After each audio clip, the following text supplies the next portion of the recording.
Saya sampai pada kesimpulan dan saya katakan bahwa ijazah Pak Jokowi adalah palsu dan segera harus diadili. Sebaiknya Anda tutup channel ini, nggak usah nonton lagi karena tidak mungkin keluar dari mulut saya. Saya lalu dikontak teman-teman saya satu angkatan dari kampus, bahkan beberapa yang masih mengajar di kampus UGM ya. Tapi kamu yang serahkan ijazah ini? Oh tidak, ijazah saya masih di tangan saya. Jadi dia tidak pernah menyerahkan ijazahnya kepada siapapun untuk diviralkan. Ijazah Pak Jokowi yang selama ini beredar itu juga memang sengaja dinaikkan orang dengan maksud-maksud tertentu ya, dan bukan berasal dari Pak Jokowi sendiri. Yang namanya font Times New Roman itu sudah dibuat sejak tahun 1932. Digital forensik itu hanya bisa diterapkan untuk data-data yang bersifat digital. Kalau data-data yang bersifat analog itu sama sekali tidak bisa diterapkan ya. Teman-teman saya seangkatan itu ada nggak yang wisudanya tanggal 5 November tahun 85? Ternyata ada 4 orang dari angkatan kami dari jurusan fisika.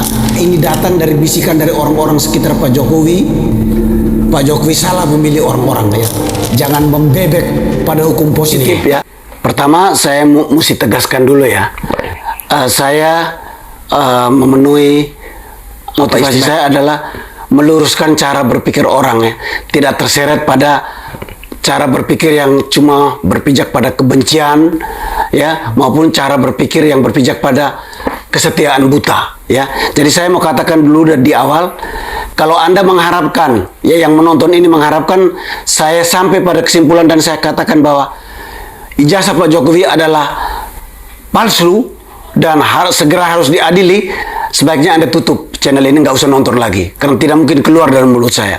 Tapi sebaliknya, kalau Anda mengharapkan saya mengatakan ijazah Pak Jokowi adalah asli dan dia adalah presiden terbaik bla bla bla bla, tutup juga video ini.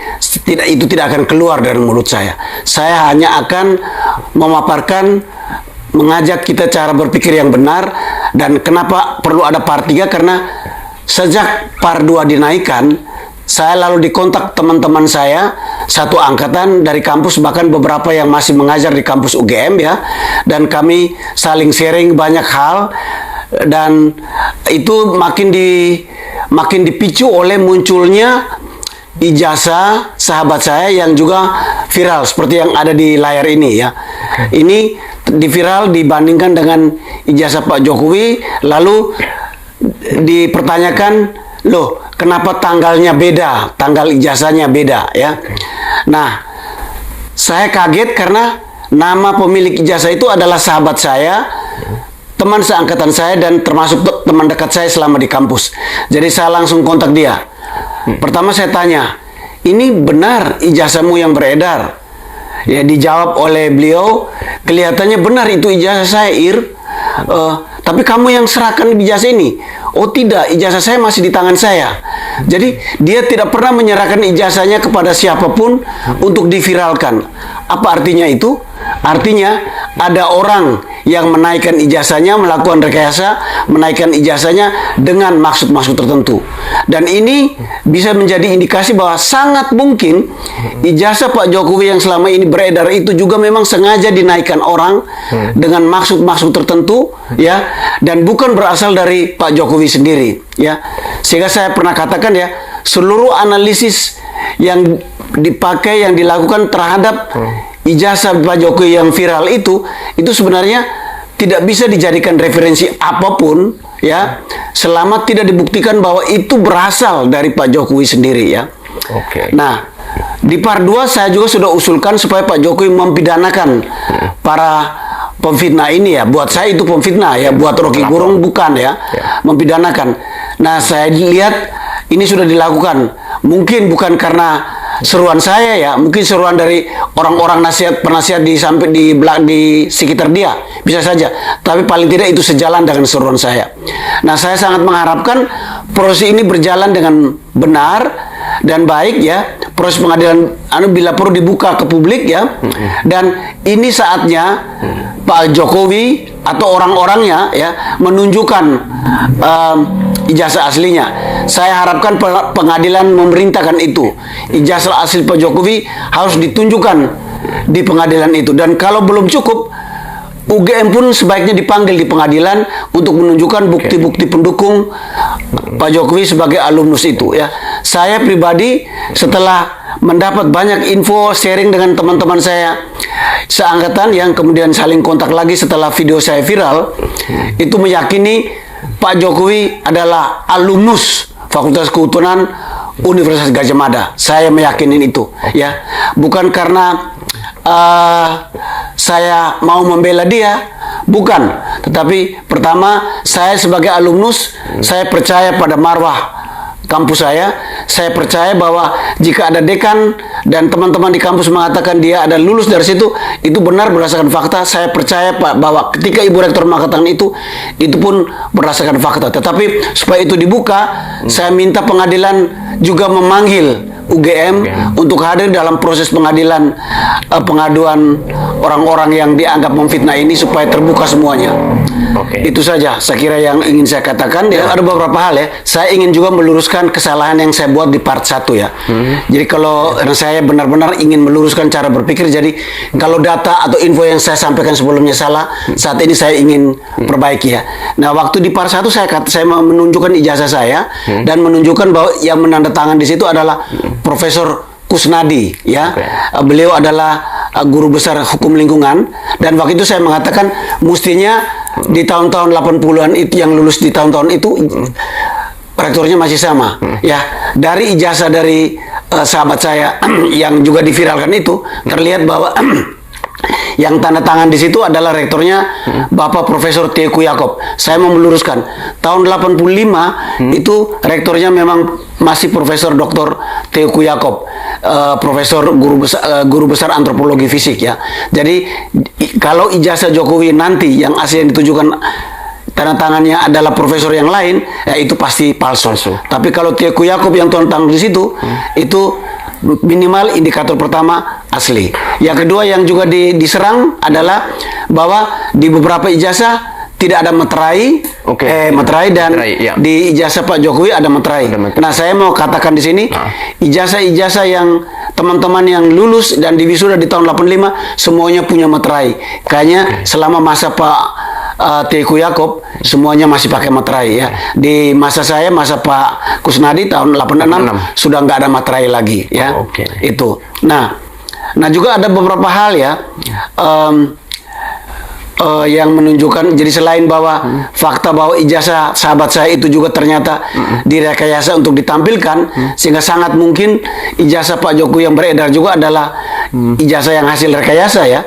Sehingga segala macam tes ya, seperti tes dari ahli yang mengatakan dirinya digital forensik ya, Pak Rismon, dan ada satu lagi ya. Nah, Pak Rismon melakukan analisa digital forensik RBG ya. Jadi dari analisa yang ditampilkan oleh Pak Rismon bisa dikatakan mau diarahkan pada kesimpulan bahwa foto dari Pak Jokowi itu ditempelkan di atas cap, sehingga tidak ada jejak warna merah di atas foto ya. Itu yang mau ditampilkan ya. Nah, begitu juga ada analisa dari digital forensik ya. Ya mungkin yang mengatakan bahwa fontnya berbeda ya. Fontnya itu ada Times New Roman dan katanya saat itu belum ada ya. Nah, saya penasaran dengan ini dan saya melakukan pencarian di internet ya, lewat Google ya. Anda juga bisa lakukan lewat Google, lewat DeepSeek atau lewat ChatGPT ya. Bisa juga. Itu ternyata bahwa yang namanya font Times New Roman itu sudah dibuat sejak tahun 1932 ya. Sejak tahun 1932 itu karena kebutuhan dari majalah Times waktu itu di Inggris ya. Jadi majalah Times waktu itu halamannya menggunakan huruf-huruf klasik yang lengkung-lengkungannya banyak, sehingga itu tidak efisien dalam memanfaatkan tempat dan juga menjadi susah dibaca, sehingga majalah Times memerintahkan untuk mencari font baru supaya lebih efisien dalam halaman dan lebih mudah dibaca. Dan ada orang yang ahlinya, saya lupa namanya, Morrison atau siapa begitu, yang meng-create font Times New Roman ini dari tahun 32. Jadi setelah itu, di tahun-tahun setelah itu, majalah Times menerbitkan korannya dalam font ini. Jadi kalau tahun 30-an, 40-an sudah bisa dicetak di dalam harian Times seperti itu. Surat kabar, Apa susahnya mencetak font yang sama di dalam satu belangko ijazah, ya? Jadi kalau perhatikan, itu yang font yang ditunjuk oleh Roy Suryo itu adalah font yang ada di dalam belangko, ya.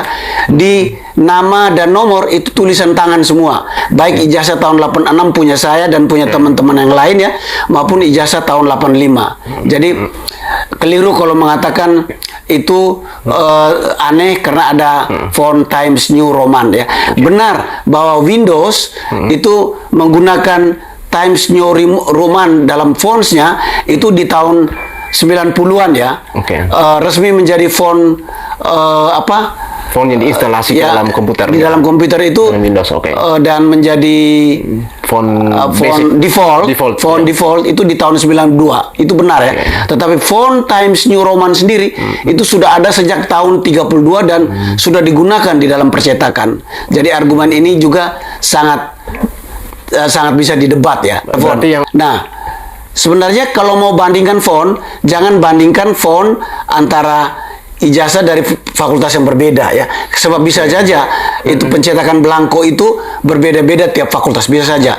Nah, bandingkan ijazah fakultas kehutanan yang sama, bila perlu yang tahunnya sama, dan itu sudah ada fotonya, ya. Misalnya yang seperti ini, ya. Ini terlihat fontnya sama. Jadi kalau font yang menjadi alasan bahwa ijazah ini palsu, apakah seluruh ijazah fakultas kehutanan yang lulus tahun 85 itu palsu? Karena aneh argumen itu, ya. Nah, yang berikut, ini ada linknya, ya. Silakan diklik lagi, ya, diklik. Ini adalah pendapat dari ahli digital forensik yang lain, yang namanya kalau nggak salah Yos Sinambela, ya. Yos Sinambela, ya. Dia mengatakan bahwa digital forensik itu hanya bisa diterapkan untuk data-data yang bersifat digital. Kalau data-data yang bersifat analog itu sama sekali tidak bisa diterapkan, ya. Ini pendapat dia. Jadi saya kira sebaiknya kalau mau dihadirkan bagus juga kalau di pengadilan, kalau memang dari pihak dari pihak yang mengatakan ijazah itu palsu menampilkan saksi ahlinya adalah digital forensik, maka perlu hadirkan juga digital forensik lain yang ahlinya yang juga punya pendapat berbeda.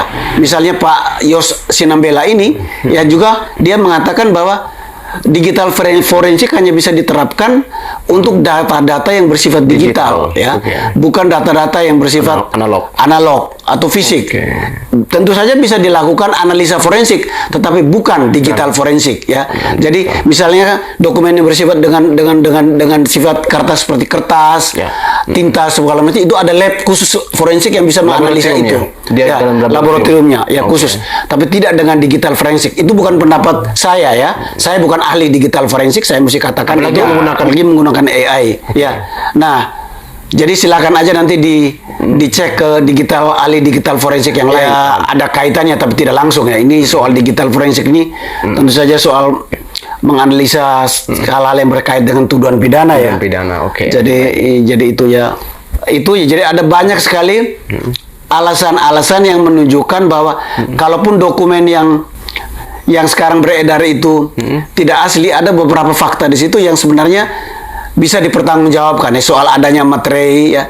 Nah, soal tanggal misalnya, ketika melihat pertama kali melihat ijazahnya teman saya itu yang ditampilkan yang viral kemudian itu, dan tanggal situ kalau tidak salah tanggal teman saya itu ijazahnya di tanggal 5 Desember tahun 85 dan tanggal ijazahnya Pak Jokowi di tanggal 5 November tahun 85. Nah, dalam memori saya yang memang sudah banyak lupanya ini, itu dulu wisudanya tiap 3 bulan, sehingga saya waktu itu langsung, wah, kalau begitu tanggal ini palsu ini, karena ini kan jaraknya cuma sebulan. Jadi saya terus nanya teman-teman saya seangkatan itu, ada nggak yang wisudanya tanggal 5 November tahun 85? Ternyata ada 4 orang dari angkatan kami dari jurusan fisika yang diwisuda tanggal November tahun 85 itu, dan itu berarti bahwa sangat mungkin bahwa memang ada wisuda dan tanggal ijazah di tanggal 5 November 85 itu sebagaimana yang ada di ijazahnya Pak Jokowi. Nah, soal nomor seri misalnya ya, di nomor seri fakultas kami ya, MIPA itu ada kode fakultas ya, ada singkatan fakultas dan ada nomor induk fakultas. Di situ diserta tahun lulus ya. Nah, di Fakultas Kehutanan yang ada di ijazahnya Pak Jokowi cuma nomor ya, semacam nomor itu. Nah, itu dicek di ijazah-ijazah Fakultas Kehutanan yang lain ternyata sama sistem nomornya. Jadi memang rupanya di Fakultas Kehutanan pengkodean ijazah itu hanya satu nomor aja, tidak ada kode fakultas ataupun singkatan dari fakultas. Jadi sekali lagi itu menunjukkan bahwa data yang ada di bahkan ijazah yang sedang beredar itu juga sesuai dengan fakta yang ada. Bisa diduga fakta ya. Tetapi kalau memang mau lebih validnya, tentu saja sebaiknya pengadilan ya, yang sekarang sedang berlangsung ini, sudah diajukan ini, semoga itu berproses, itu memanggil, mewajibkan baik Pak Jokowi maupun UGM untuk hadir, sehingga orang-orang yang mengatakan itu hanya boleh ditunjukkan perintah pengadilan karena hukum positif tidak mewajibkan. Nih, di sini justru perbedaan kita ya. Hukum positif tidak mewajibkan, tetapi hukum positif juga tidak melarang ya. Nah, pilihan kita yang menentukan apakah sebaiknya ditunjuk atau tidak, dan itu adalah pilihan sikap kenegaraan atau sikap yang tunduk buta pada hukum positif ya. Dan saya mengharapkan sebenarnya tanpa ada perintah pengadilan pun UGM dan Pak Jokowi menunjukkan ijazahnya ya.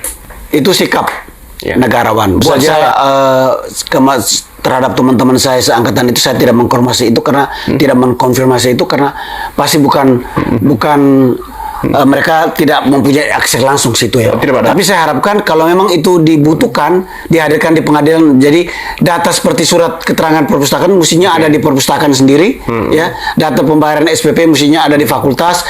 Data pengisian KRS atau juga misalnya KHS, kartu hasil studi per semester, selama itu didokumentasi secara benar mestinya ada di fakultas ya. Kalau itu diperlukan ya oleh pengadilan, sengaja diangkat. Nah, ya ini secara ini bisa aja adalah pertimbangan politis ya, dan di situ saya tidak mau masuk. Hanya saya mempertanyakan motivasi orang itu ya, siapapun orang itu. Orang itu bisa saja berasal dari pembenci Pak Jokowi ya, ingin mengaco, tapi bisa saja berasal dari orang-orangnya Pak Jokowi sendiri, bisa saja ya. Kemungkinan itu bisa ada dengan agenda politis tertentu. Buat saya agenda politis apapun ini tidak mendidik. Ini pembodohan ya. Dan kalau ini datang dari bisikan dari orang-orang sekitar Pak Jokowi, Pak Jokowi salah memilih orang-orang ya.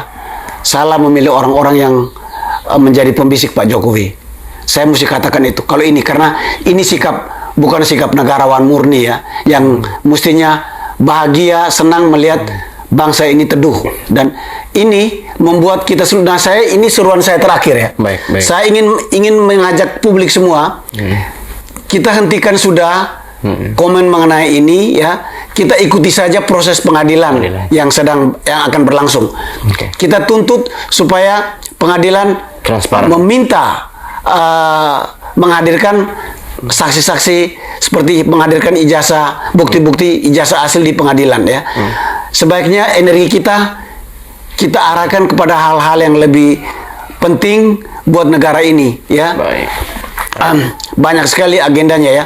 Harga-harga pangan makin naik ya, kurs dolar makin tinggi, sementara mata uang lain malah menguat, kurs dolarnya melemah ke mereka, kurs rupiah kita melemah ke dolar. Mengapa ya? Ini hal-hal yang tentu saja butuh pertimbangan, butuh perhatian, tapi kita semua melupakan hanya karena isu yang merupakan pembodohan ini ya. Orang yang merekayasa munculnya ijazah yang kemungkinan sekali bukan asli ini sehingga terjadi gaduh ini, itu bersalah, berdosa besar terhadap bangsa ini ya. Tetapi orang yang juga tidak secara cepat menunjukkan bukti ijazah yang asli sehingga